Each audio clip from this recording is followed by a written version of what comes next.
या सीएचएसएल के मेंस की तैयारी कर रहे हो, वो सभी स्टूडेंट जो मुझसे पढ़ रहे हो या ना पढ़ रहे हो, आपको अपनी तैयारी के दौरान इन सभी बातों का ध्यान रखना ही चाहिए अगर आपको सिलेक्शन के अंतिम पॉइंट तक जाना है। एक बात और कि जो स्टूडेंट हमसे पढ़ना चाहते हैं, हमारे साथ जुड़ना चाहते हैं, मेरे साथ अपनी सीजीएल के मेंस की, एसएचएसएल के मेंस की पूरी तैयारी करना चाहते हैं time bound limited matter time में और बहुत ही कंसाइज वे में, तो आप हमारा कैरियर एप्लीकेशन पे जो नया लाइव बैच है आप उसमें एनरोल कर सकते हैं। इसकी क्लास शुरू हो जाएंगी 15 दिसंबर परसों से, बहुत ही मिनिमम मामूली सी फीस में मेरे दोस्तों ये बैच अवेलेबल है, क्योंकि कैरियर का हमेशा से एक ही मकसद रहा है कि कम से कम एसएससी की स्कोर फील्ड में, कैरियर से आगे तो कोई कुछ नहीं है ना, बच्चों को बेटर कंटेंट मिले, बेटर क्या सबसे बेस्ट कंटेंट मिले, सबसे मिनिमम फीस में मिले, और इसी टारगेट को लेकर हमने अपने कैरियर एप्लीकेशन शुरू किया था और हम इसमें बहुत अच्छा कर भी रहे हैं, आप लोगों का प्यार सीधा दिखता भी है। दूसरा कि आपका जो एसएससी सीजीएल का मेंस होने वाला शुरू किया था और हम इसमें बहुत अच्छा कर भी रहे हैं, आप लोगों का प्यार सीधा दिखता भी है। दूसरा कि आपका जो एसएससी सीजीएल का मेंस होने वाला है, मैं बात करूंगा केवल सेक्शन फर्स्ट की। सेक्शन फर्स्ट में 2 मॉड्यूल है, module first, module second. Module first में मैथमेटिकल एबिलिटीज जो कि मैं पढ़ाऊंगा पूरा का पूरा, मॉड्यूल सेकंड हमारे पीयूष सर और अरुण सर पढ़ाएंगे। लेकिन अब दिक्कत क्या है कि सिलेबस तो सारा का सारा वही है, अब आपको 60 मिनट में 60 क्वेश्चन सॉल्व करने हैं। मैथमेटिकल एबिलिटीज के भी 30 क्वेश्चन, रीजनिंग के भी 30 क्वेश्चन है, तो टोटल 60 क्वेश्चन होंगे, हर क्वेश्चन 3 मार्क्स का। दिक्कत ये है कि अभी तक जो पेपर होता था उसमें मिलता था आपको 2 घंटे का समय, 2 घंटा मतलब 120 मिनट, क्वेश्चन होते थे 100, तो पर क्वेश्चन आपको 72 सेकंड मिलते थे, और एक क्वेश्चन में 12 सेकंड फालतू मिलना भी ना बहुत बड़ी बात होती है, क्योंकि कुछ सवाल तो ऐसे होते हैं जो खुद ही 12 सेकंड में सॉल्व हो पाते हैं, और यहाँ पर हर सवाल के लिए आपका 12 सेकंड कम हो गया। तो अब आपकी नॉलेज से कहीं ज्यादा मैटर करता है आपकी स्पीड। जिस बच्चे की स्पीड नहीं है और 2-3 सवाल अगर कठिन आगे सपोज पेपर में, उनको देख के घबरा गया और उसके हाथ पांव फूलने लगे, तो आपका पूरा पेपर खराब कर सकती है। तो आपको अब अपनी स्पीड पे काम करना होगा, रादर देन नॉलेज भी आपको होनी चाहिए, ऐसी बात नहीं है, लेकिन जिस बच्चे में स्पीड नहीं है उसका सिलेक्शन बिल्कुल नामुमकिन है, चाहे पेपर इजी ही क्यों ना आए। ये बहुत इंपॉर्टेंट चीज है। दूसरी बात कि सिलेबस सारा का सारा वही है जो होता था, एक नया टॉपिक ऐड हुआ है, स्टैटिक्स एंड प्रोबेबिलिटी। स्टूडेंट्स के मन में ज्यादातर ये देखा जाता है कि ये नई चीज ऐड हुई है, अपनी पूरी ऊर्जा यहीं पे इन्वेस्ट कर दो। ऐसा नहीं है भाई, अरे आ गया छठे चौमा से कोई एक आध सवाल, इस पे तुम्हें ध्यान नहीं देना। आपका जो मेन कोर है वो यही आपका अर्थमेटिक ऑपरेशन फंडामेंटल है, वही चीज है, वही प्रीवियस है, वही आपको उधेड़ना, कुछ भी नया नहीं करना। दूसरी बात कि टारगेट बेस्ड स्टडी करिए। मैं हमेशा कहता हूं कि आपको कोई टाइम टेबल नहीं बनाना है। टाइम टेबल के साथ दिक्कत क्या होती है कि आप लोगों मैं चौराहा बनाते हो बड़ा बड़ा टाइम टेबल कि आज मैं 8 मॉक टेस्ट लगाऊंगा, मैं 1000 वन वर्ड याद करूंगा, वो टाइम टेबल कभी पूरा होता नहीं। और जब टाइम टेबल पूरा नहीं होता तो आदमी को होती है चिड़चिड़ाहट, फिर वो किताब बंद कर देता है, किसी और काम में इन्वॉल्व हो जाता है।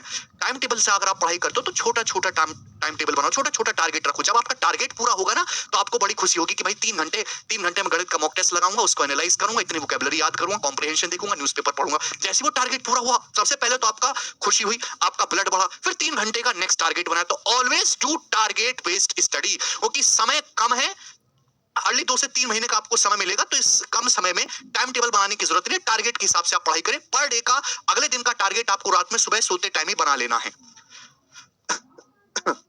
हाँ, दूसरी बात कि आप कहीं से भी पढ़ें, चाहे मुझसे पढ़ें, चाहे बाकी अदर किसी टीचर से पढ़ें, बहुत सारे बच्चे केवल यूट्यूब से भी पढ़ के सिलेक्शन लेते हैं। हर टीचर आपको अब तो कम से कम 50 से ज्यादा मेंस के बैच लॉन्च हो चुके हैं, अभी सब स्टूडेंट उनमें एनरोल भी कर रहे हैं। चलो अच्छी चीज है, बच्चों के पास ऑप्शन ज्यादा है, कंपटीशन है, सब लोग अपना बेस्ट देने की कोशिश करते हैं, कंटेंट ज्यादा से ज्यादा निकल के आते हैं, टीचर्स का भी अपना अलग अलग प्रयास होता है। हर टीचर आपको एक ही चीज सजेस्ट करेगा कि आपके सिलेक्शन में टीचर का कोई रोल नहीं है। अगर आप मुझसे पढ़ रहे हैं तो मेरा रोल केवल 15 से 20% है, 80 to 85% आपका रोल है आपकी सेल्फ स्टडी, और सेल्फ स्टडी में भी सबसे ज्यादा महत्वपूर्ण है आपका मॉक टेस्ट।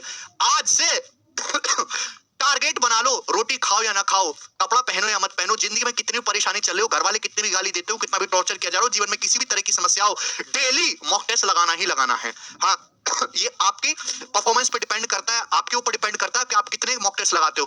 अब तो 30 साल के आपको मॉक टेस्ट लगाने हैं, तो कम आप 2-2 मॉक टेस्ट भी दिन में लगा सकते हो। तो डेली मॉक टेस्ट 3 महीने तक एक भी दिन छूटना नहीं चाहिए। ठंड का मौसम चल रहा है, जुकाम खांसी बुखार से बच के रहे, मुझको भी हो रखा है। हेल्थ का विशेष ध्यान रखें, हेल्थ गई तो सब कुछ गया। मॉक टेस्ट का फायदा क्या होगा कि केवल मॉक टेस्ट एक ऐसा तरीका है, जब आपने सारा सिलेबस पूरा कर लिया, आपकी स्पीड बढ़ाने का। बच्चे बार बार कहते हैं सर सब पढ़ लिया, प्रीवियस ईयर की किताब भी लगा ली मोटी सी, लेकिन स्पीड नहीं बढ़ रही। पूरा आता तो है पेपर, 1 घंटे की बजाय अगर 25 मिनट और फालतू मिल जाता पूरा पेपर कर लेता, क्योंकि टाइम मैनेजमेंट नहीं, आपकी स्पीड नहीं, और स्पीड केवल और केवल मॉक टेस्ट बनाने से बढ़ेगी आपकी। और मॉक टेस्ट केवल लगाना नहीं है, मॉक टेस्ट के बाद जब उसकी आंसर की आ जाती है तो आपको हर एक क्वेश्चन को एनालाइज भी करना है।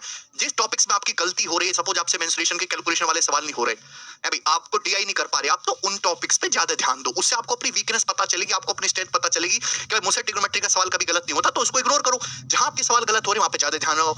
जितने ज्यादा आप मॉक टेस्ट लगाओगे उससे आपका सेल्फ कॉन्फिडेंस बूस्ट होगा, और सेल्फ कॉन्फिडेंस सबसे ज्यादा जरूरी है। आपको थोड़ा बहुत कम भी आता हो लेकिन आप में सेल्फ कॉन्फिडेंस बहुत है, भाई मैं कर लूंगा, मैं कर लूंगा, मैं कर लूंगा, आपकी नौकरी लगने के चांस ज्यादा है। एक बच्चा वो है जो बहुत पढ़ा है, बहुत मेहनत करी है, डरा हुआ यार होगा कि नहीं होगा, होगा कि नहीं होगा, तो उससे ज्यादा आपके चांसेस सिलेक्शन होने के। आप किसी भी टॉपर से पूछे, ऐसा कोई टॉपर नहीं जिसने 70 70 80 मॉक टेस्ट ना लगाए हो मेंस के पेपर में। एक चीज मैं कहना चाहूंगा कि बहुत सारे टीचर्स को फॉलो करने की जरूरत नहीं है। मैं सारे टीचर का सम्मान करता हूं, सारे टीचर बेस्ट पढ़ा रहे हैं, चाहे वो हमारे बारे में कुछ भी कहें। हर टीचर अपना संपूर्ण मेहनत करता है, और हर टीचर के यहाँ से सिलेक्शन होते हैं, ऐसी बात नहीं है।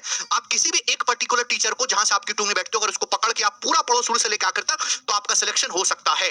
लेकिन दिक्कत यही फंसती है, उस टीचर को YouTube से देखेंगे, बहुत सारे टीचर्स की जो है आप प्लेलिस्ट डाउनलोड कर लोगे, सबका PDF कंपाइल कर लोगे, जब बहुत सारे स्टडी मटेरियल हो जाता है, पढ़ने के लिए समय उतना है नहीं, क्योंकि आपको इंग्लिश, मैथ्स, रीजनिंग, जीके पढ़ना है और सारा सिलेबस पढ़ना है, ऊपर से आपको टाइपिंग की प्रैक्टिस भी साथ साथ करनी है, कंप्यूटर एबिलिटी आपके लिए बिल्कुल नया है, बीटेक वालों छोड़ के आपको भी पूरा पढ़ना है। समय उस हिसाब से मिलेगा नहीं, क्योंकि SSC काम फास्ट कर रही है, तो पजल हो जाएगा। तो आप एक ही सिंगल टीचर को फॉलो करो और उसी के साथ अपना शुरू से लेकर आखिर तक दीजिए। हाँ, लेकिन आप अपना दिमाग में इस्तेमाल करिए, आपको केवल टीचर के कंधे पर रख के बंदूक नहीं चलानी है, बंदूक आपको खुद के हाथ में रख के चलानी है। ठीक है दोस्त, बहुत ज्यादा किताबें भी आपको नहीं खरीदनी है। ठीक है दोस्त, आप केवल एक प्रीवियस ईयर की किताब लिखिए, वही बनाइए। दूसरा कि अगर आप बैचेस नहीं लेना चाहते कि भाई मुझे तो वीडियो देखनी नहीं है, ना मैं लाइव क्लास देख सकता हूं, मैंने रिकॉर्डेड क्लास देख सकता हूं, तो उनके लिए, कुछ बच्चों के लिए मैं YouTube पे भी फ्री क्लासेस लगवाऊंगा। आपको मुझे पता है कि जब भी एग्जाम होता है तो एग्जाम से महीने भर पहले मैं हमेशा YouTube पे बच्चों के लिए अवेलेबल रहा हूं, और ये मैं अब से नहीं 3-4 साल से लगातार रहा हूं, और एंड में मेरे द्वारा खिलाई गई क्लासों से डायरेक्ट सवाल पेपर में फंसता है, और बच्चे आप कहते भी हैं, थैंक यू बोलते भी आके। तो मेंस के लिए YouTube पर भी हम वैसे ही करेंगे जैसे हमने प्री में किया। हमने प्री में लंबी लंबी क्लासेस ली हर चैप्टर की, वहां से सीधे सीधे सवाल पेपरों में फंसे हैं। मेरे अर्थमेटिक और एडवांस के क्लास नोट्स बहुत ही कंसाइज और बेस्ट रिटन फॉर्म में लिखे हुए हैं। अगर आपको केवल पेजेस से पढ़ना है, बुक से पढ़ना है, तो आप इन क्लास नोट से अपनी तैयारी को बेहतर और मजबूत कर सकते हो। इसमें आपको प्रीवियस ईयर का हर एक टाइप मिल जाएगा जो भी SSC के एग्जाम में पूछा गया है।